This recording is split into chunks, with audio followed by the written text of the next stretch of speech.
आगे दूसरे नंबर पर बात करते हैं treat yourself like someone you are responsible for helping.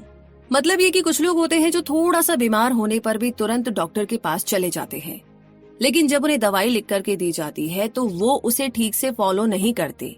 कई लोग पैसों की कमी की वजह से दवाई नहीं खरीद पाते और कुछ तो बस जिद्दी होते हैं। उन्हें लगता है कि बीमारी तो बस वैसे ही ठीक हो जाएगी, दवाई खाने की जरूरत क्या है।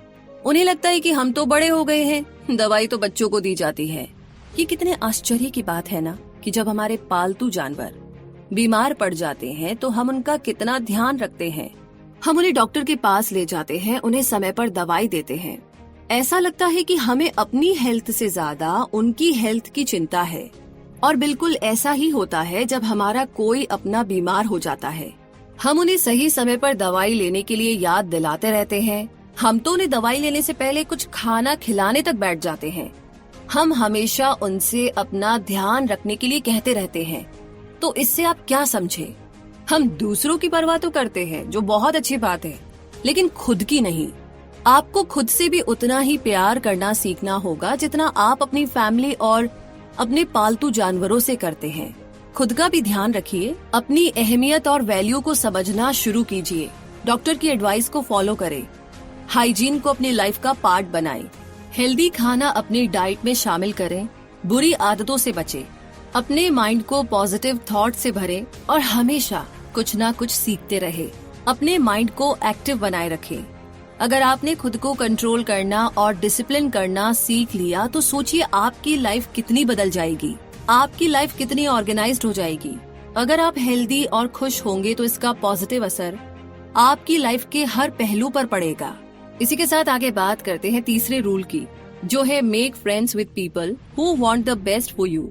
यानी कि जॉर्डन एक छोटे से टाउन में बड़े हुए थे। आप कह सकते हैं कि वो जगह काफी सुस्त और बोरिंग थी। खासकर ठंड के मौसम में वहाँ कुछ भी करने के लिए नहीं होता था। उनका एक दोस्त था जिसका नाम था एड। वो बहुत ही इंटेलिजेंट और स्मार्ट था, लेकिन वो एक गुस्सैल और नेगेटिव सोच रखने वाला टीनेजर बन गया था। वो दोनों साथ में पार्टी करते और टाउन में ड्राइव पर जाया करते थे। जॉर्डन ने कॉलेज ज्वाइन कर लिया, लेकिन एड ड्रग्स का गुलाम बन गया था। वो ऐसे दोस्तों के साथ समय बिताने लगा जो स्कूल कॉलेज बीच में ही छोड़ चुके थे। जॉर्डन उसकी मदद करने के लिए कुछ भी नहीं कर पा रहे थे। एक दिन एड जॉर्डन से मिलने उसके कॉलेज के अपार्टमेंट में गया। जॉर्डन ने उसका स्वागत किया, लेकिन एड अकेला नहीं था, उसके साथ उसका दोस्त कार्ल था। जॉर्डन उन्हें देखते ही समझ गए कि वो दोनों ड्रग्स के नशे में चूर थे। कार्ल नीचे बैठा और ऊपर सीलिंग को घूरने लगा। उसने कहा कि उसकी बॉडी ऊपर हवा में तैर रही थी। आखिर में जॉर्डन ने एड को एक तरफ ले जाकर उन्हें वहाँ से जाने के लिए कहा। एड ने सिर हिला दिया। शायद सिर्फ लॉयल्टी की वजह से वो कार्ल के साथ घूमता था। ऐसे लोगों के साथ रहना जो नशा करते हैं, आलसी है और लाइफ में जिनका कोई पर्पस नहीं है, बहुत दुख की बात है। लेकिन अंत में आप ऐसे लोगों की संगत चाहते हैं या नहीं, ये सिर्फ और सिर्फ आपकी चॉइस है।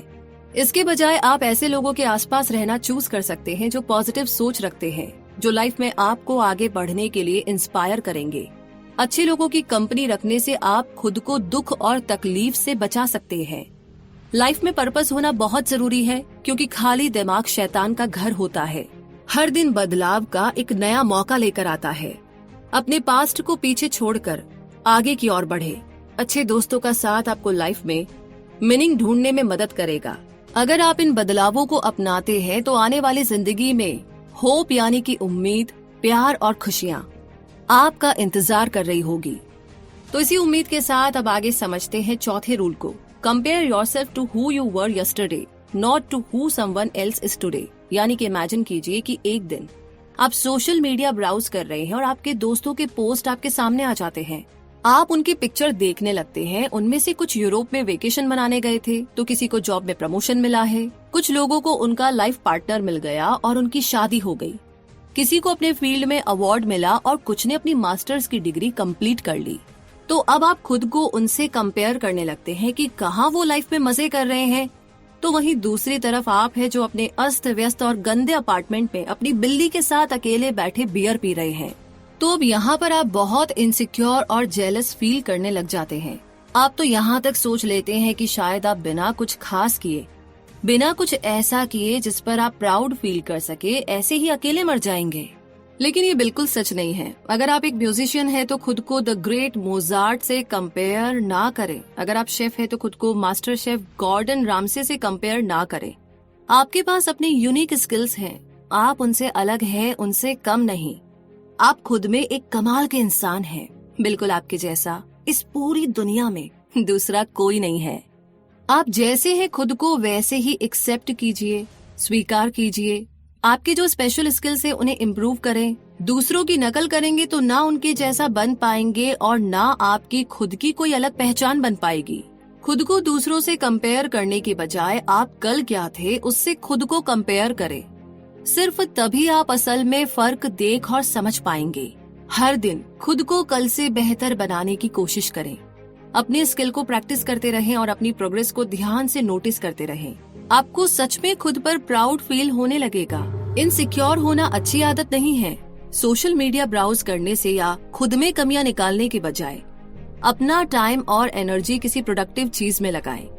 अगर आप काम को कल पर टालने की आदत को छोड़कर प्रैक्टिस करने में समय लगाएंगे तो आप बहुत ज्यादा इम्प्रूव कर सकते हैं, सुधार कर सकते हैं। जो आपको पसंद है बस उसे करते रहिए। अपने आप को दूसरों से कंपेयर करना आपके अंदर सिर्फ नेगेटिविटी को भरता है, आपके कॉन्फिडेंस को खत्म करने लगता है। ये आपकी अच्छाई को खत्म करके आपको एक नेगेटिव इंसान बनाने लगता है। लेकिन आपका एम खुद को कल से भी एक बेहतर इंसान बनाने का होना चाहिए। तब आपकी लाइफ सही मायनों में खूबसूरत और कमाल की होगी और इसे साबित करने के लिए आपको किसी सोशल मीडिया पोस्ट की जरूरत नहीं होगी।